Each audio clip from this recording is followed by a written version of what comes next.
Hello YouTube! My name is Scott and I just got around to watching Cobra Kai.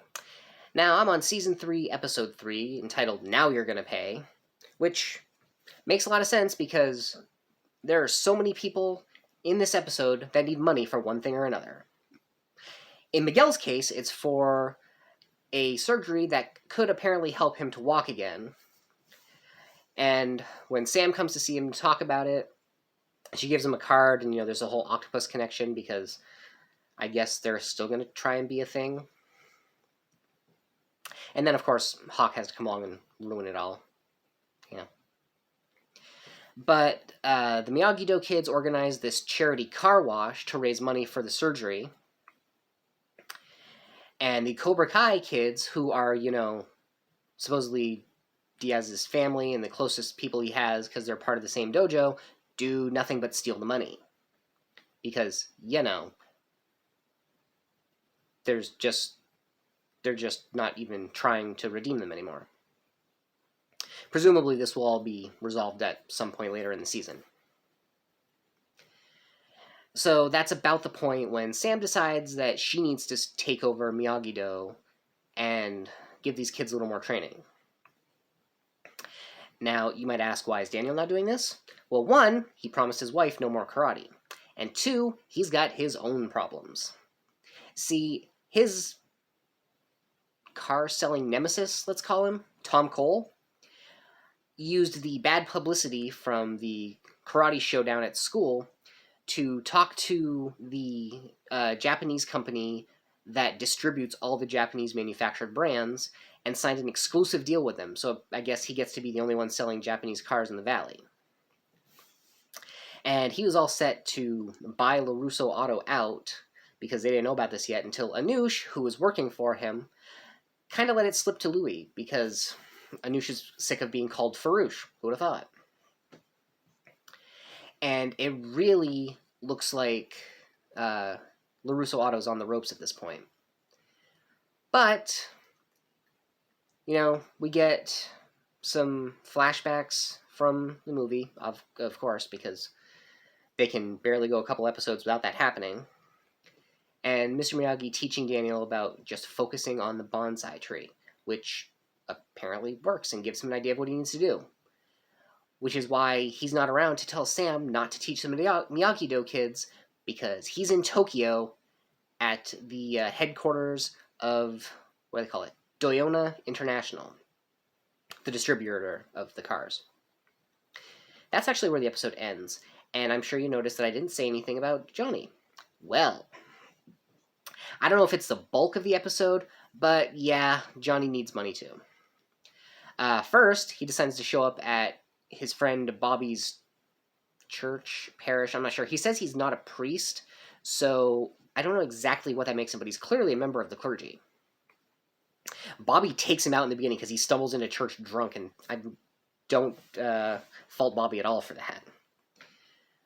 But, Johnny tells him he's just trying to do the right thing by both Miguel and Robbie, and, Bobby tells him, well, you do the right thing because it's the right thing to do. And that's what sets Johnny off on his little mini quest in this episode. He tries to get a job, but, conveniently leaves the arrest record part out of the application, and then, kind of shoots himself in the foot when he explains how often he's been arrested recently. He wants to go and pawn some of his old stuff, but it turns out the same guy that won't buy his stuff in Reseda won't buy it in Winnetka. Was it Winnetka? Yeah, Winnetka either, because he owns the same shop. He's got 3 locations. Good for him. So when Johnny has nowhere else to go, unfortunately, he's got to go and try his stepdad. But Sid's not biting this time, even though Johnny's trying to do the right thing for someone else. He's not just begging for money. Because Sid is absolutely irredeemable. And I don't really think they're going to try. Which is too bad, because Ed Asner is such a likable actor. Sometimes. But on his way out the door, Johnny swipes this little statue and makes off with it. I don't know how he thinks he's not going to get busted for that, but hey, whatever. Now, at the same time, Bobby had told him that if he went to juvie with a member of the clergy, he could have a visitation with Robbie. And Robbie needs it because he's having some trouble with some older, bigger boys despite knowing karate because they don't care and they just gang up on him. Because it's basically prison, and, you know, in prison there's always got to be somebody who's the biggest and baddest, right? Now, unfortunately, the day of his visit with Robbie is the same day that Johnny goes to the hospital to donate the money that he made selling that statue for Miguel.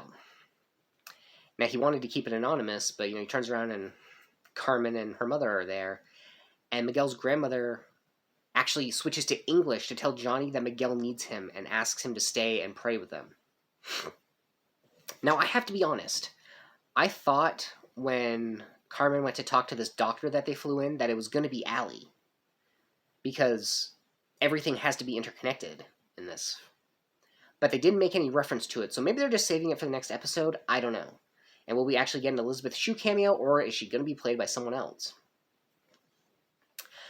But yeah, unfortunately, that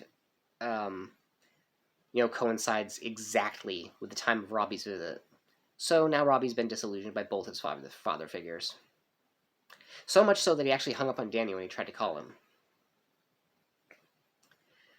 And, you know, I gotta work on, like, the order in which I tell things more often, because that was pretty much everything, except for mentioning that, you know, Cobra Kai decided to beat the crap out of the smallest member of Miyagi-Do, that little kid Nate who doesn't look like he's in high school at all. Kind of wondering what happened to his glasses, though. He shows up, like, at Daniel's house, you know, they all show up to talk to Sam, and he's not wearing his glasses, and then the next day at Miyagi-Do, he's wearing, like, sunglasses. So, that's interesting. Anyway, that's what happened, and my very minuscule thoughts on the subject. What do you guys think? Leave a comment down below, you know, like the video, share it around, subscribe to the channel if you're so inclined, hit that bell icon below for notifications the next time I put a video up. And until next time, I have been Scott, and this has been Just Got Around to Watching, an offshoot of opinions no one cares about. Everyone has opinions. This one was mine.